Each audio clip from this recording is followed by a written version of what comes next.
Thanks for listening to the Tech Tools for Teachers podcast, where each week we talk about a free piece or two of technology that you can use in your classroom.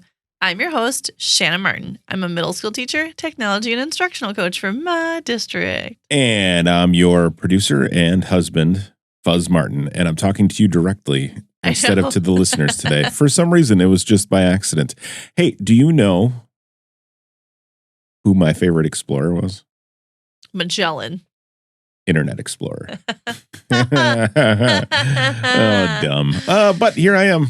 Yay. Welcome Episode 158. Yes. We are here. We are family. We are learning. And we are exploring a new school year. Woo!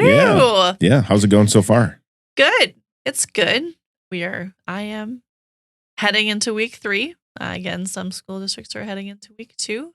So far, fantastic group of kids, and we've been learning already and being productive human beings, which is always a great time. That's your job, right? Is to create productive humans. Yeah, I try. Yeah, good work. So it's going good. Yeah, good. So far, so good. And I'm kind of excited. I mean, I am excited. I am excited about this week's chat. These are 2 websites that I found that both I have used a bit, and then also I've been sharing with other teachers who've been looking for some fun resources to start building in some more inquiry type things into their classrooms and giving students a way to like hunt down information, and we've been talking about that a lot. So we're going to talk about that today, and because you're such an explorer, we're going to start with our first site. But I'm looking at this site in Chrome though. You are not using Internet Explorer? I'm not using Internet Explorer. You know why? Because it's 2023 and I also use a Mac. So it just doesn't work. So we're going to be talking about, it's called History Explorer, and it's put together by the Smithsonian. So to find it, it's historyexplorer.si.edu. And it's a fantastic resource to get you started as a teacher with lesson planning, or to get students investigating different topics, or to look at primary source museum artifacts and things like that. There's specific themes, there's books, there's all kind of resources. So it's Smithsonian's History Explorer, or just History Explorer.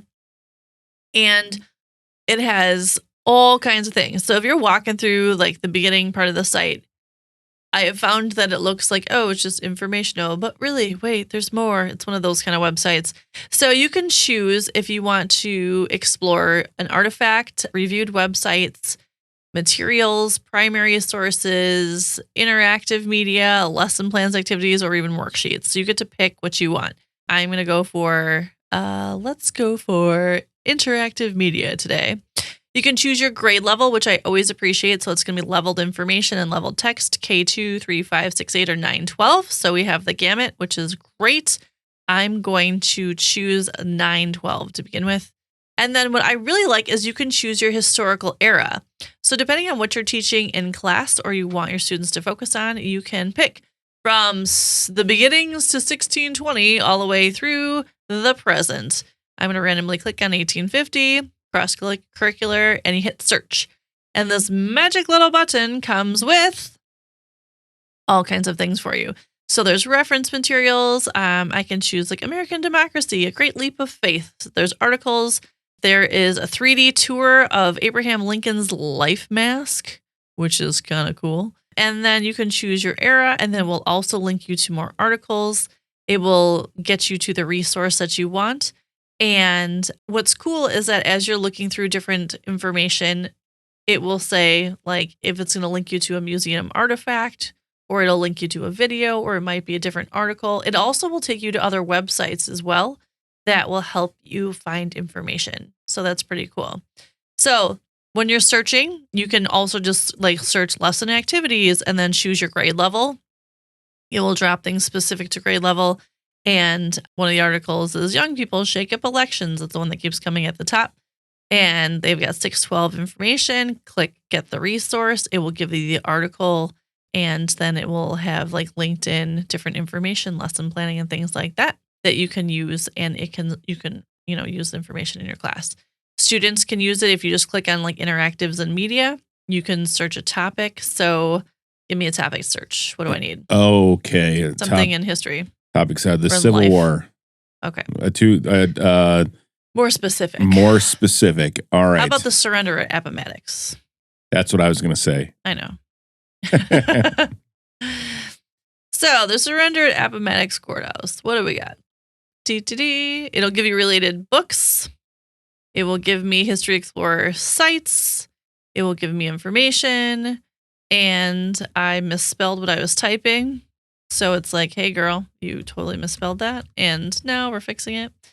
And today, era, reading level, and I can find the things that I need. So it's really cool. It also has options that you can choose bilingual if you want to. So it has an option if you're looking for information as well, which is great and helpful because we always appreciate such things. So, there's great ways that you can search and find information that way. They also have museum artifacts, so you can go through the whole Smithsonian collection of awesomeness to search things that you are looking for, which is great. Themes you can go through, and they will give you like a theme, and then they will pull like Constitution Day, and then they'll pull all the articles and all the resources for you that way. Book references, it'll give you books if you're looking for information. And if you click on the book, it's pretty cool. You can find it in a library near you, and it'll give you book suggestions for the topics that you're looking for. So many cool things with History Explorer, not just articles, but also I appreciate all of those museum pieces that it pulls in as well as articles and things like that. There are lessons and there's media and there's just all kinds of things that would be great for inquiry with students. And I appreciate the reference to K-12. So you can find the things that you need for your grade level and your topics that you are teaching or that you want kids to investigate or even just ask more questions about, which is pretty cool. All of that is there, which is pretty awesome. I did talk about a different Smithsonian episode, Smithsonian Learning Lab, which was back in episode 89, which is another way of exploring through the Smithsonian a little bit differently. So that is pretty cool as well. Yeah, that's cool. So that was on episode 89. We'll put that in the show notes. So if you want to click over that easily, we'll get you there. Or you can always use the search box on smartinwi.com, and that will pull up that function as well for episode 89. Tiddy. Okay. So that is Smithsonian's History Explorer lessons and activities, historyexplorer.si.edu. Very good. Yay. So another cool site that's got a ton of resources for teachers, but this one is not just like research based or finding information and those types of things. This site I stumbled across when I was looking for something else, and I'm like, wow, this is cool. We got to talk about it. Cool looking site. So it's #MetKids. Yes.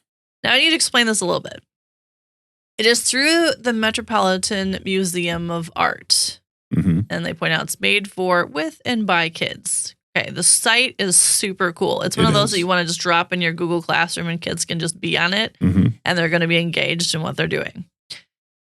Well, if you go to the Met Museum of Art website, it's like several clicks to get here versus if you just go to metmuseum.org/art/ Can I give you a tip? Yeah. Because nobody's going to remember that. Online features / MetKids / If you type in MetKids together, one word, it'll be the first result in Google, and you can get there very easily. Correct. That would be your best way to get there is MetKids in Google. Yeah. Otherwise, it's deep within the metmuseum.org structure. Basically, my thought is just get the link once and then bookmark it or throw it in Google Classroom so kids can get to it.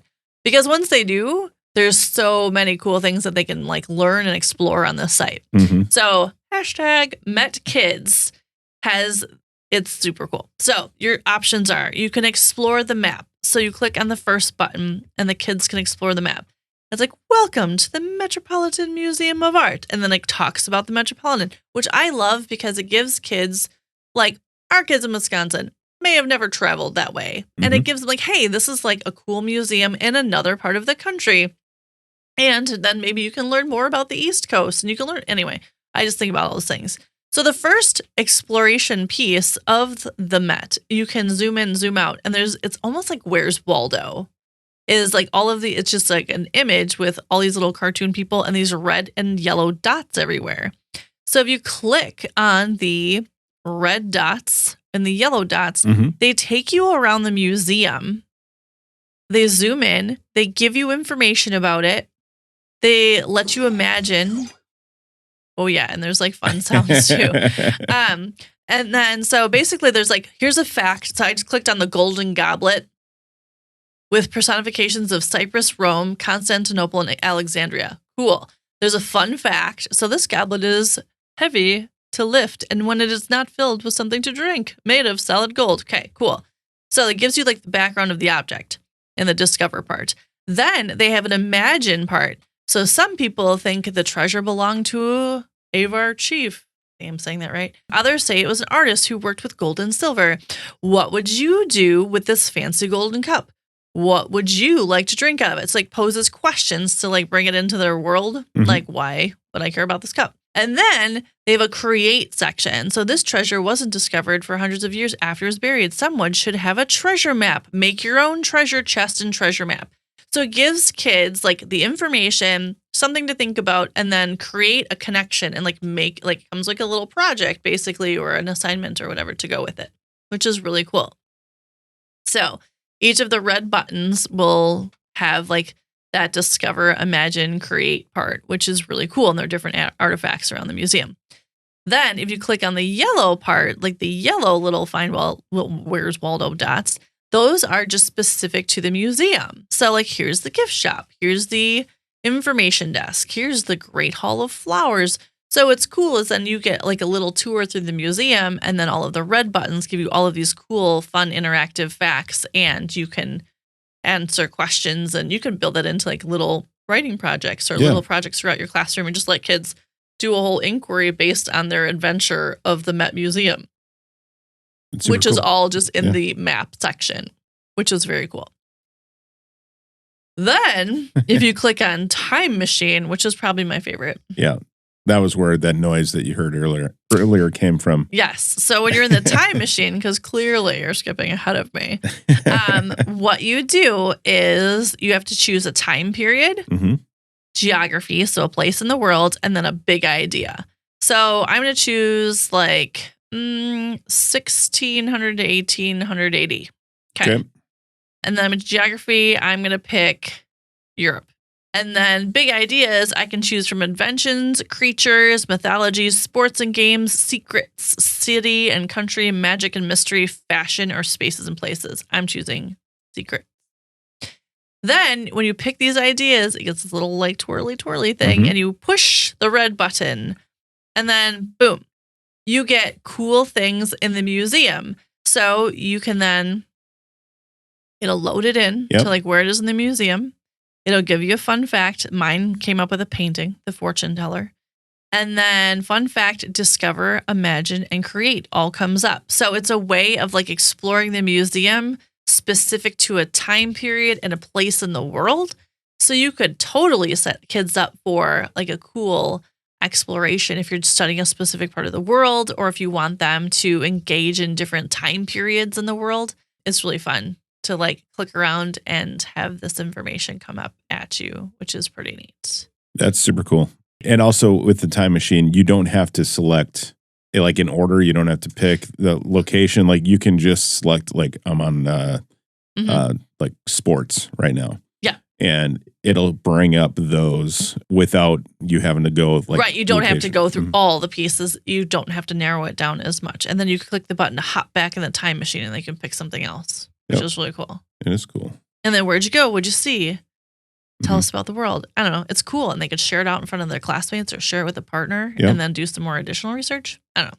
Very excited about this. And then the third category is videos.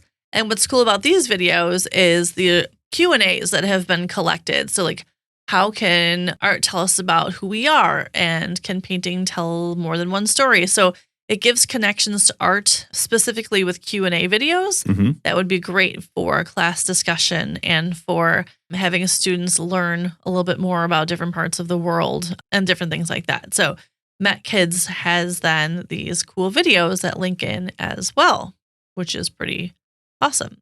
And then you just go back to the menu button, and if you choose to, you can visit the museum. And then it takes you like to different parts of the museum. Yeah, that's wonderful. Yeah. So MetKids has like all these resources, and it would be very easy to give students, I would say, probably guided as a class, first, second, and third grade. But I would say like fourth grade on up could easily navigate this on their own and kind of pull in their own inquiry and different things like that. And it would be really fun and easy to spark conversations with students. Great. So there you go. MetKids. Again, search MetKids on Google and you'll get there faster. Put the words together, MetKids together. Yes. It'll pop up. Yes. And my last little tidbit of information, because today is September 11th. Yes. And last year I had done a whole collection of resources for September 11th. Mm-hmm. So I know I'm teaching this September 11th today and tomorrow, because to me it's at least 2 days and we carry on the discussion. But in episode 125, I referenced several resources for 9/11 Sure. if you need them for discussion in your classroom, either in the state of Wisconsin or like the National Museum in New York. So there's lots of resources out there. But if you need a quick reference, episode 125 offers resources for you for today. Perfect. So there you go. Yeah. Yeah. So episode 158, some in cool the books. Historical things and some cool exploration things, and to get kids digging into some inquiry learning, which I always love. Indeed. There you go. Look at us rocking out the first weeks of school. Oh, yeah. Woo. All right. Good work. So thanks for tuning in. This has been the Tech Tools for Teachers podcast. If you ever have questions, you can find me on the app formerly known as Twitter, smartandwi.com, smartandwi, or on Threads, where I am just me, smartandwi. And if you want to get more information on the links to the technology discussed in this episode, you can visit smartandwi.com, or you can find me on Facebook too, because that hasn't changed. If you'd like to support the show, please consider buying me a coffee or two. Visit buymeacoffee.com/smartandwi, or visit smartandwi.com and click on that cute little purple coffee cup. Your donations help keep this show going.